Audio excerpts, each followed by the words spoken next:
Robert White a while back at a Grand Bush function. Real charitable guy, by the way, right up front. Robert has been on the show. Unfortunately, I was on vacation last time Robert was here. A big Kennedy collector. There's going to be this auction. We showed this book a little bit earlier at Guernsey's in New York here later on this month. Yep. And this is expected to be just an enormous, I mean, I said this earlier, the Titanic of auctions.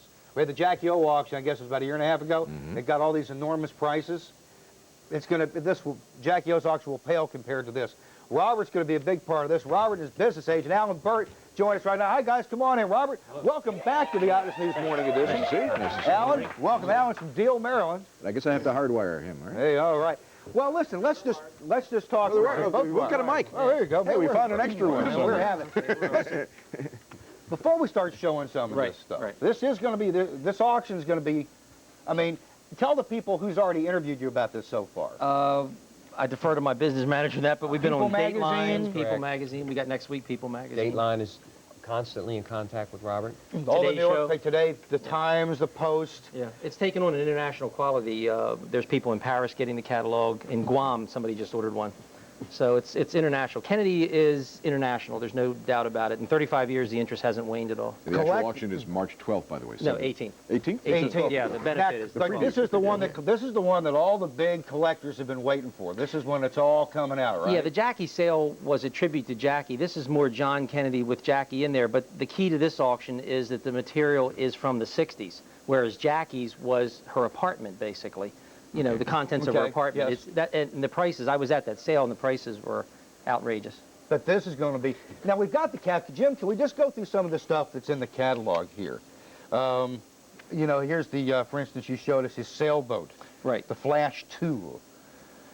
And that's going to be up for auction. That's expected to bring what? In excess of $1 million. Donald Trump is interested in it. Okay, his humidor. You're talking about how much here? Mr. Shanklin, who brought the other one, Cigar Aficionado magazine, was $500,000. $500,000.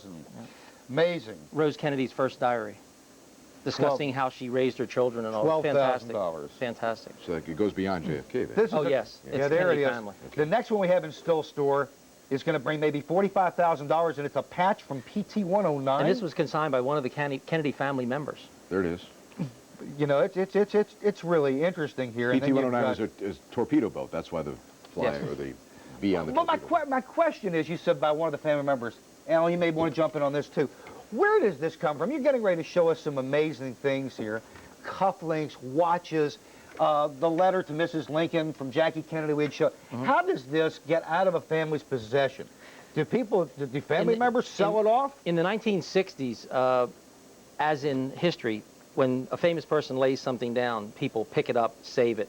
Mrs. Lincoln literally cleaned out the trash every day in the White House. She was JFK's personal secretary. Personal secretary. And I asked her many times, I knew her for 35 years, I asked her many times why. And she said she knew he was special, and that's what she wanted to do, is save that material. If you read in her book, she'll also say that she saved a lot of this because she felt that sometimes she'd perpetuate a relationship with him by helping him write memoirs, and so she kept daily files of everything that went on in very accurate records. Okay, but for instance, we know that never these cufflinks right here, what were these? Just presidential cufflinks? They're presidential, 14-karat gold. Kennedy would see them, he would give them to people, but they're very attractive. If he needed a cufflink, he'd put them on. And a tie bar there. So this would... Tie pin. So somebody would have gotten this from the White House. Yes. And then it makes its way to you. Yes. Well, I'm probably the largest collector of Kennedy in the world, and been doing it for 35 years, so you get known. Yeah, you have. We showed the watch earlier. For those who... Yeah. What will this watch get at auction, you think? Probably 35 to 40,000, somewhere in there, conservatively. Gorgeous watch that he wore in Congress. It used the alarm. He wasn't adept at mechanical things, so he couldn't set the alarm, and it would go off during meetings and television appearances. Which and I found that in books. With a little trivia Which history. means that we all have something in common with Jack Kennedy. What do you think? Okay. You've got some letters in your hand here. Yeah, this is probably the finest letter of Jackie Kennedy in existence. It's so personal. It's 5 pages to Mrs. Lincoln, thanking her for coming to Caroline's first communion in New York in 1964. Okay, we saw the earlier letter. Yeah, you saw the earlier letter inviting her. And this one tells basically, she's pouring herself out to how Mrs. Lincoln was so close to the children. If you read that, Marty, right there, right here, both of my children. Both of my children spent so many hours in your office. It was the best way they could see their father. And if you hadn't been so sweet to them and made them feel that they were more loved and wanted than any other important visitor, they would have missed so much of the closeness with him. Wow. This is some serious stuff here. It's very serious. That's why I say this is one of the best letters in existence. And that's in the sale. What would this go for? It's estimated at $30,000 to $35,000, but I hope that somebody gets this material that really appreciates it as much as I do. There's also unused stationery? Yes, that's his stationery folder that he carried, but there's doodles all over I see that. Yeah, here's his initials, Those a are sailboat. Those are his doodles? Yeah. Okay. 362 was his office.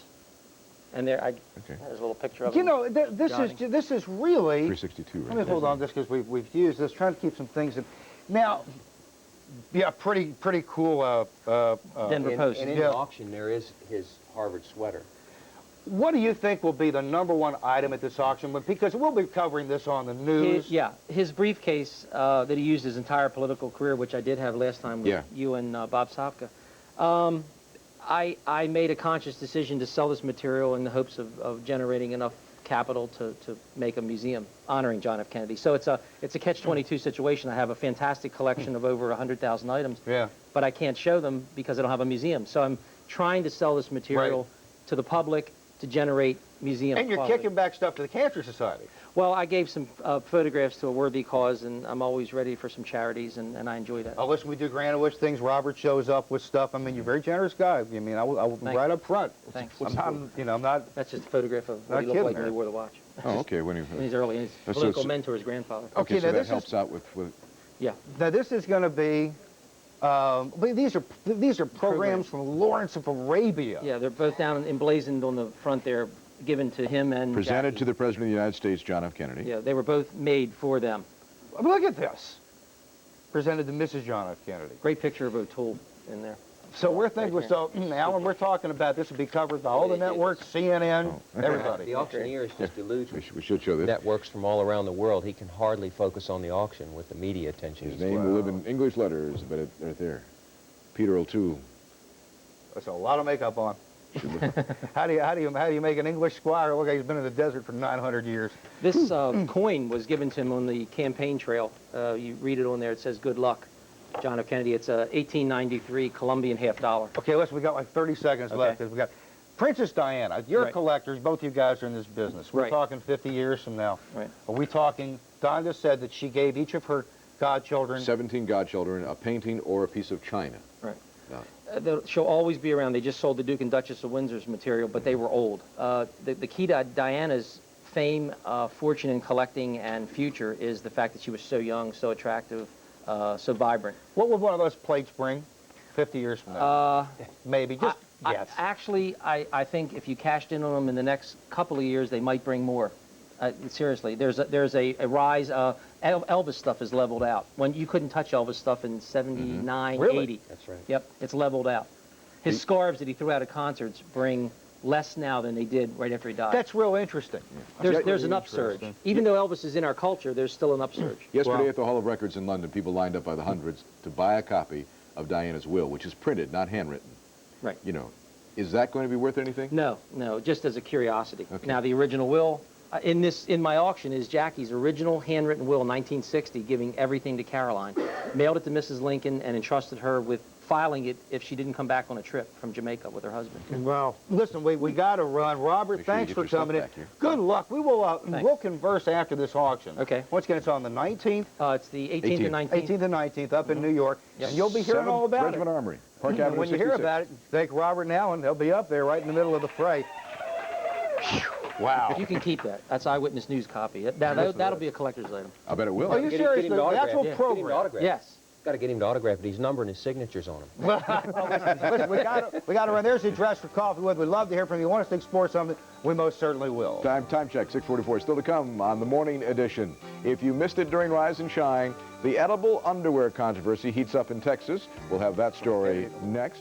And also, a big scare in Ellicott City, where there are conflicting reports about what killed an elementary school student. Was it meningitis?